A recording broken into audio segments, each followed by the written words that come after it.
धन्य ही नहीं अति धन्य हूँ, यद्यप किसी लायक नहीं हूँ। प्रभु ने मुझे आज अपना जन जान करके संत से मिला दिया। जो भी कुछ आदि के आसन से बिठाया,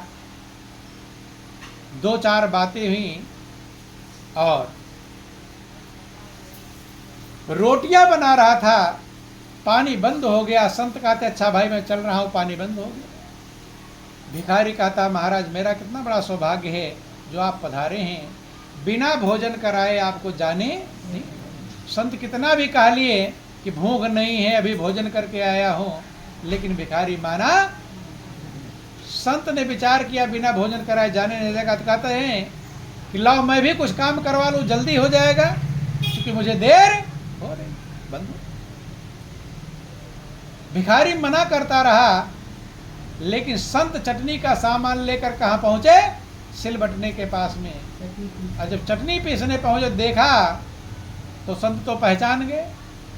संत ने देखा कि ये तो सिलबटना इसका पारस पत्थर है, और जिसके पास पारस पत्थर है वो भी इतना दुखी है। सब्जी है तो रोटी नहीं, रोटी है तो सब्जी। एक उदाहरण है, ऐसे सबके पास परमात्मा रूपी पारस पत्थर है, लेकिन नहीं पहचानते तो उसकी कोई कीमत। बंधुओं ध्यान देना, लेकिन किसी को बहुत बड़ी चीज एकाएक दे दिया तो भी सही नहीं होता। अभी एक आदमी का जेब पैसे से ना भरा हो कभी, और ट्रक भर के रुपए 2-2 हज़ार के बंडल लाकर घर पर गिराने लगो, लो संभालो सब तुम्हारा संभाल लेगा। एकाएक पागल भी हो सकता है, लेकिन धीरे धीरे संभाल लेगा।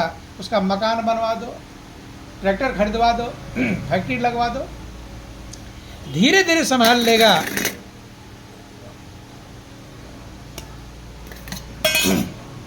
संत ने देख लिया, लेकिन अभी कुछ बोले नहीं।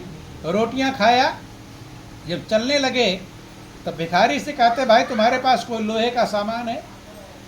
तो महाराज मैं गरीब आदमी हूँ, मेरे पास क्या है? कोई टूटी कढ़ाई, पहले लोहे कढ़ाई हुआ करती थी, टूटी फूटी कढ़ाई थी, क्या यही है कि ले आओ। उठा कर लाया, संत को पकड़ाया। संत ने उस लोहे की कढ़ाई को उठाकर पटका, और जब पटका तो पुराना था ही, उसका कुंडा टूट के अलग हो। जब कुंडा टूट के भिखारी को बड़ा गुस्सा आया कि मैंने तो इतनी सेवा खातिरदारी भी करी और उल्टी मेरी कढ़ाई भी तोड़कर, भाई कुछ कर रहे टूट जाता बात अलग, जानबूझकर पटका है। कुछ उल्टा सीधा बकने वाला भी था, वही कहा जिस पत्तल में खाए उसी में छेद करे। खाना पीना खिलाया और उसके बाद कढ़ाई उठाकर पटक दिया, तोड़ दिया। कुछ उल्टा बकने वाला था, बोलने वाला था, लेकिन सोचा तो टूट गया ही है, उल्टा सीधा बक दूंगा तो जो सेवा मेवा किया वही बेकार। अंदर ही क्रोध। संत ने क्या किया, उस कढ़ाई के कुंडे को उठाया और पारस पत्थर में छुआया। और छुआया और कहते कि भाई तुम कह रहे थे मेरे पास आटा चावल दाल नहीं है, तो लो इसे बाजार में बैठ कर अपना आटा चावल दाल ले। भिखारी कहता महाराज क्यों मेरा मजाक बनवाएंगे, पूरी कढ़ाई बेच दूंगा, आटा चावल दाल नहीं मिलेगा, और आप तो क्या दे रहे हो? कुंडा।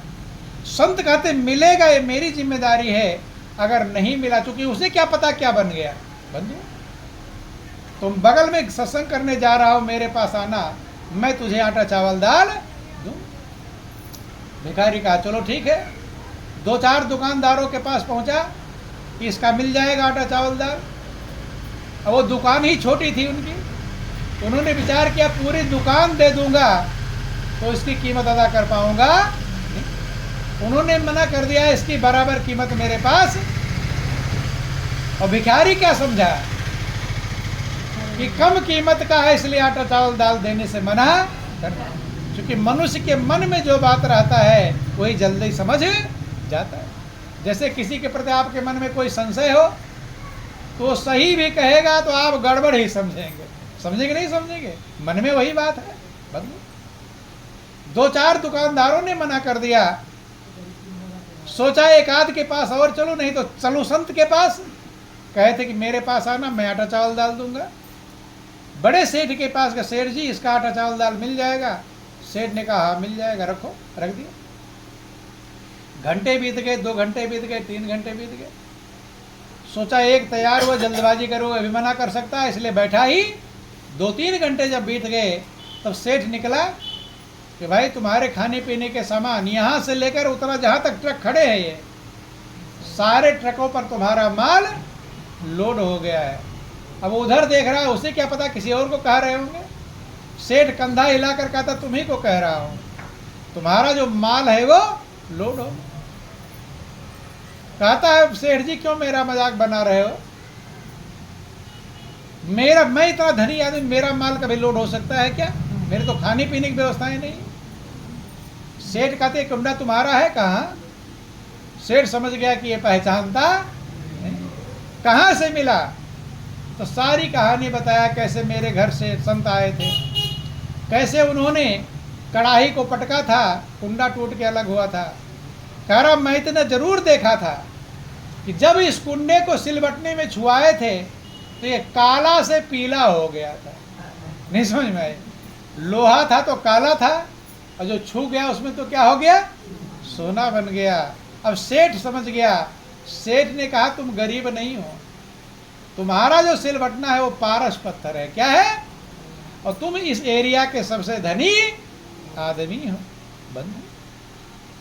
अब भिखारी को कुछ सुझाई पड़ा। अब संत की कृपा समझ में आई, क्योंकि संत की बानी जल्दी समझ में आती कि संत की बानी अटे पटी और झटपट लखे न कोई, और जो झटपट बानी लखे तो प्रभु के दर्शन हो। जल्दी समझ नहीं पाते लोग, इसलिए अपना कल्याण कर पाते नहीं बंधु। अब भिखारी को कुछ सूझ रहा है, अब संत की कृपा सूझ रही है। संत ने मेरे ऊपर कितनी बड़ी कृपा किया, और मैं और उल्टा समझ रहा था, मैं दोष देख रहा था कि मेरी कड़ाही, और सीधा सब माल टाल वही छोड़कर सीधा गया संत के चरणों में लंबा लेट गया कि महाराज मेरे अपराधों को क्षमा कर देना, मैं आपकी कृपा समझ नहीं पाया। आपने मेरा बहुत बड़ा उपकार किया, भला किया, लेकिन मैं आप ही को बुरा समझ रहा था। मैं आपके एहसान को जिंदगी भर भूलूंगा। संत ने कहा भाई मैंने तेरे ऊपर क्या एहसान किया है, अरे तेरा ही पारस पत्थर और तेरा ही लोहा, मैंने तो छुआने की एक युक्ति बता दी है, ध्यान देना। भले संत कह रहे मैंने कुछ नहीं किया, संत ने ही सब कुछ किया है बंधु।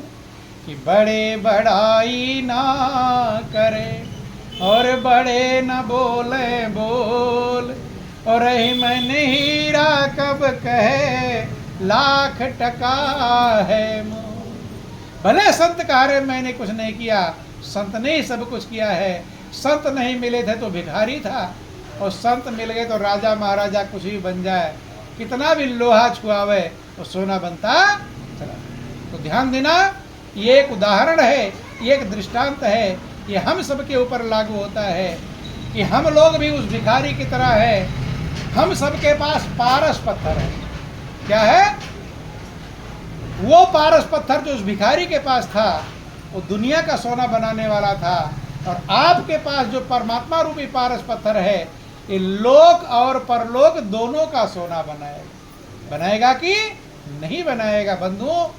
लेकिन हम उस पारस पत्थर की पहचान कर पाते नहीं कि पारस रूपी सीम है और लोहा रूपी जीव, और जब जीव पारस भेटी हैं तो जीव हो सी।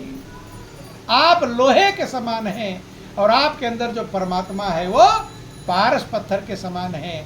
लेकिन दोनों को मिलाने की युक्ति ये संत महापुरुषों के पास मौजूद है। इसीलिए सब रामायण गीता भागवत संत के पास जाने के लिए कहते हैं। इसीलिए भगवान राम कहते प्रथम भगत संतन कर संगा बंधु। क्यों, संत ही मिलाने की युक्ति बतलाएंगे। और आप लोग ही पढ़ते हैं, गुरु गोविंद दो खड़े काके लागो पाए, और बलिहारी गुरु आपने गोविंद दियो मिला। तो जीवन भी बहुत कीमती है, आनंद का भंडार है, शांति का स्रोत है, सारा खजाना आपके पास है। लेकिन बिना संत के मिले वो खजाना मिलता, बाहर के खजाने से आनंद मग्न नहीं हो पाएंगे, अंदर का जब खजाना मिलेगा तब आनंद मग्न हो पाएंगे। देखो महात्मा बुद्ध के पास कपड़े भी नहीं पहनते थे, लेकिन आनंद मग्न थे। और सम्राट अशोक राजा थे लेकिन बेचैन थे। वही सम्राट अशोक महात्मा बुद्ध की शरण में जाकर अंदर का खजाना पाया, तब आनंद मग्न हुए। बंधुओं, इसलिए जीवन कीमती है, आनंद का भंडार है। खाने पीने कमाने के साथ में अपने अनमोल खजाने को, जो खजाना मीरा ने पाया था, किसने पाया था? आप लोग गाते हैं, पायो जी मैंने राम रतन धन पायो। कहां से मिला?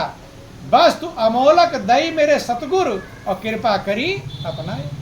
वो राम रतन धन है, वो सदगुरु कृपा से मिलता है। इसलिए जीवन कीमती है, अनमोल है, सृष्टि का सिरताज है। समझें, विचार करें, मनन करें।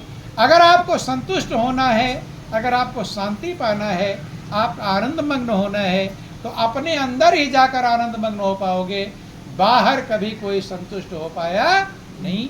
यही जीवन का सार है, यही जीवन का लक्ष्य है। इन्हीं चंद शब्दों के साथ बोलिए प्रेम से गुरुदेव महाराज की, श्री सच्चिदानंद भगवान की। बोलो वृंदावन विहार।